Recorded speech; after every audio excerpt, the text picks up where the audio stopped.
आदरणीय भाइयों एवं बहनों, शाना शाह की कहानियों में आपका स्वागत है। आज मैं 57वां संस्करण सुनाने जा रहा हूँ। कहानी में वृद्धा की विशुद्ध भक्ति पर प्रकाश डाला गया है। आगे मध्य प्रदेश में शिवपुरी के पास गांव के बाहर रोड पर बांके बिहारी जी महाराज का मंदिर था, अभी भी है।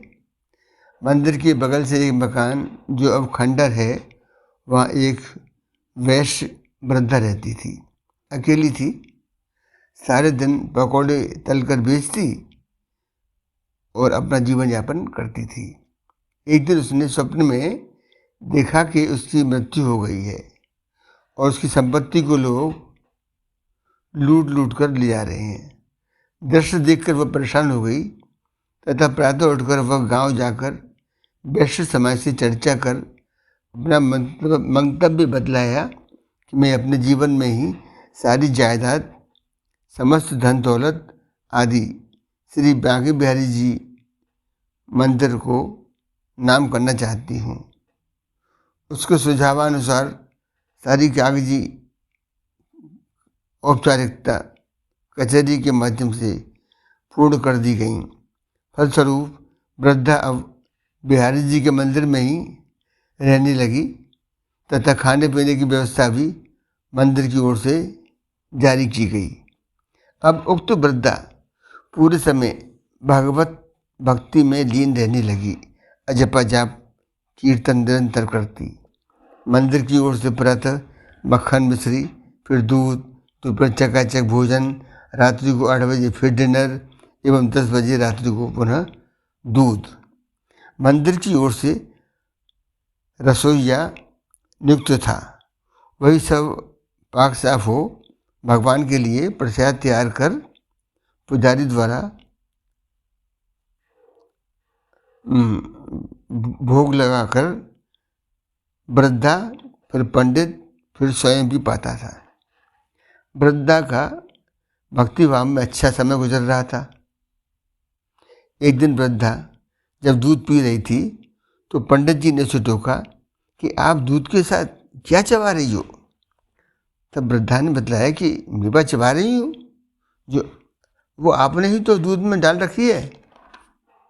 पंडित जी ने मन में विचार किया कि मैंने तो इसके दूध में मेवा डाली ही नहीं, फिर कैसे इसके दूध में मेवा आ गई, कहीं ये चोरी तो नहीं करती। इसके बाद दोपहर वह प्रसादी पा रही थी तो उसकी सब्जी व दाल में ढेर सा घी देखकर पुनः पंडित जी चकित हो गए कि मैंने तो उसकी थाली में घी डाला ही नहीं। तुरंत रसोई घर में जाकर अलमारी जिसमें मेवा व घी रखी थी का ताला चेक किया। खुद के जनेऊ में चाबी लटकी रहती थी, उसको चेक करने पर सब ठीक ठाक लगा। शाम 7 बजे मंदिर में जब पंडित जी बांके बिहारी जी की आरती कर रहे थे तो उन्होंने देखा कि भगवान की पोशाक की एक बाँह घी में सनी हुई दिखलाई पड़ी। लेकिन सोचा कि हो सकता है कि आरती करते वक्त उनके खुद के घी की हाथ लग गए होंगे। अब भगवान की पोशाक बदलकर नई पोशाक धारण कराई। लेकिन दूसरे रोज दोपहर को पंडित जी जब मंदिर में भगवान की आरती कर रहे थे तो उन्होंने देखा कि भगवान की पोशाक की दोनों बाहें घी में सनी हुई थी, जिसे देखकर पंडित जी बड़े अचंभित हुए कि वृद्धा को ये चोर शिरोमणि ही अपने हाथों से दूध में मेवा और खाने में घी प्रचुर मात्रा में डालते हैं। अब समझ में आया। जब पंडित जी को सारा वृत्तांत पता लग गया तो उन्होंने भगवान के सामने करबद्ध हो निवेदन किया कि प्रभु, मैंने मेवा व घी की व्यवस्था तो मंदिर में आने वाले विशेष अतिथियों के लिए की थी, जिससे कि बाहरी लोगों के सामने मंदिर की प्रतिष्ठा बनी रहे, और आप हो इस वृद्धा को ही बेकार में मेवा व घी खिलाए जा रहे हो। कृपा कर विचार करो, वृद्धा की अतिथि सेवा बंद कर दो। पंडित जी के भगवान से बार बार मना करने पर भी जब कोई असर नहीं हुआ तो कंजूस पंडित बहुत चिंताएं पड़ गया। वृद्धा को ही मंदिर से बाहर करने का प्लान करने लगा, लेकिन वृद्धा को बदनाम करने के लिए उसके कार्यकलाप में जब कोई कमी नज़र नहीं आई तो विचार किया कि इस पर आरोप लगा दो कि बद्दा ने तो अपने लिए आदमी कर लिया है, तथा दुष्प्रचार करने हेतु मंदिर की दहलीज पर बैठ गया है। जो भी मंदिर में आता जाता उसे रोककर पंडित जी बद्दा की बाबत अनर्गल बातें बनाकर बोलते। सोचा इस आरोप पर वृद्धा स्वयं मंदिर छोड़ देगी। वृद्धा जब मंदिर से बाहर किसी कार से गई तो औरतों के समूह ने उसे देखकर मुंह छुपाकर हंसती व व्यंग करने लगी कि वृद्धा की बुढ़ापे में बुद्धि भ्रष्ट हो गई है। पंडित जी ने बतलाया है कि इसने कोई आदमी करा हुआ है। वृद्धा को जब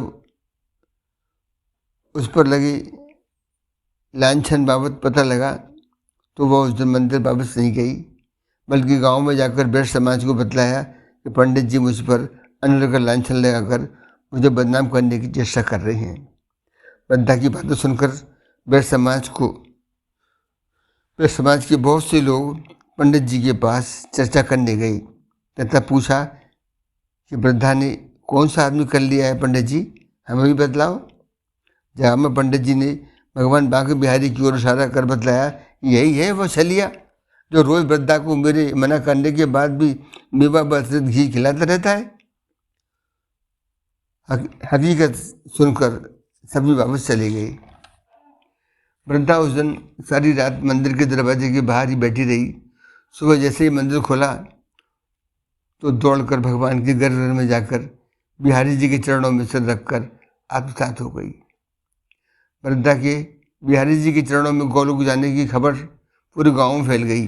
गांव वालों ने बड़े धूमधाम के साथ वृद्धा का अंतिम संस्कार कर मंदिर के पीछे नदी के समीप समाधि का निर्माण कराया। आज भी जब मंदिर की आरती होती है उसके साथ साथ मंदिर की छत पर जाकर पुजारी जी वृद्धा की समाधि की आरती भी नियमित करते हैं, जो कि छत पर से स्पष्ट दिखलाई पड़ती है। इसके बाद गांव वालों ने गांव से भारी कलेक्शन कर मंदिर कमेटी का निर्माण किया। दोबारा से वह मंदिर खोलने बंद होने प्रसाद आदि में कोई कंजूसी न करने के कड़े नियम बना दिए। समय के साथ मंदिर खुलेगा पर समय के साथ मंदिर का पाठ बंद हो जाएंगे। इसके बाद किसी भी कीमत पर मंदिर के पाठ पुनः नहीं खोले जाएंगे और प्रसाद में भी कोई कंजूसी नहीं बरती जाएगी। एक दिन कमेटी के मुखिया ने बाहरी मारवाड़ी सेठ का भेष बनाकर पंडित जी की परीक्षा लेने के लिए रात्रि को जब मंदिर के अंतिम कपाट बंद हो गए तो पंडित जी से हाथ जोड़कर विनम्रपूर्वक निवेदन किया कि पंडित जी बहुत दूर से आया हूँ, कृपा कर भगवान के दर्शन करा दें। लेकिन पंडित जी ने सेठ को मंदिर के कड़े नियमों का हवाला देते हुए दर्शन कराने को स्पष्ट मना कर दिया। पंडित जी की कर्तव्य निष्ठा से सेठ बना वो कमेटी प्रमुख मनी मन बड़ा प्रसन्न हुआ, लेकिन उसने चलते चलते एक आखिरी प्रयास किया कि 2000 के 2 नोट पंडित जी के हाथ पर रखकर दर्शन कराने का विनम्र आग्रह किया। हाथ में लक्ष्मी को देखकर पंडित जी मनी मन बहुत खुश हुए तथा बोले कि आप लोग बहुत बाध्य करते हैं, क्या करें, मन तो नहीं मानता, चलो पिछले दरवाजे की ओर चलो, यह गेट तो अब बंद हो चुका है।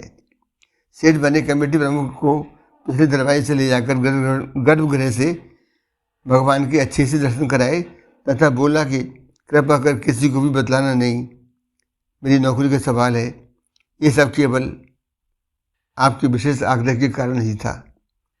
दूसरे दिन कमेटी प्रमुख ने मंदिर में अपना सेवक भेजकर पंडित जी को बंगले पर बुलाया तथा मंदिर के प्रबंध बाबत चर्चा उपरांत पूछा कि मंदिर के हित में जो कड़े नियम बनाए हैं उनका पालन सख्ती से हो रहा है ना।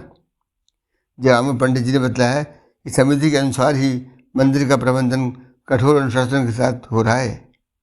अंत में जब उन्होंने कहा कि अगर कोई पिछले द्वार से अतिरिक्त धन दिखलाकर आपको बाध्य करे तब भी आप नियम पालन करते हैं, यह सुनकर पंडित जी को समझ में आ गया कि रात्रि को यही श्रीमान मंदिर में आए होंगे। अतः पंडित जी ने उत्तर दिया कि सर, जब लक्ष्मी स्वयं मेरी आंखों के सामने आकर आदेश दे तो मेरी क्या मजाल कि भीतर बैठे लक्ष्मीपति बिहारी जी का दर्शन न कराऊं।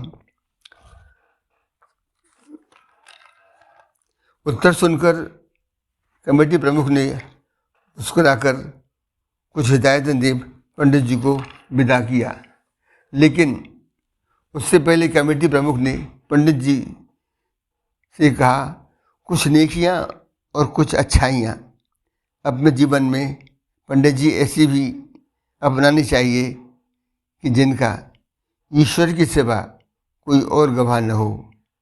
ईश्वर से नहीं, कर्मों से डरें। मेरे विचार से धन से कई सारी सुख सुविधाएं तो हासिल कर सकते हैं, लेकिन सुकून केवल अच्छे कर्मों से ही मिलता है। प्यारे भाइयों एवं बहनों, मेरी कहानी कैसी लगी? यदि सचमुच दिल को छू रही हो तो प्लीज़ फॉलो कर मुझे कतार करें। धन्यवाद।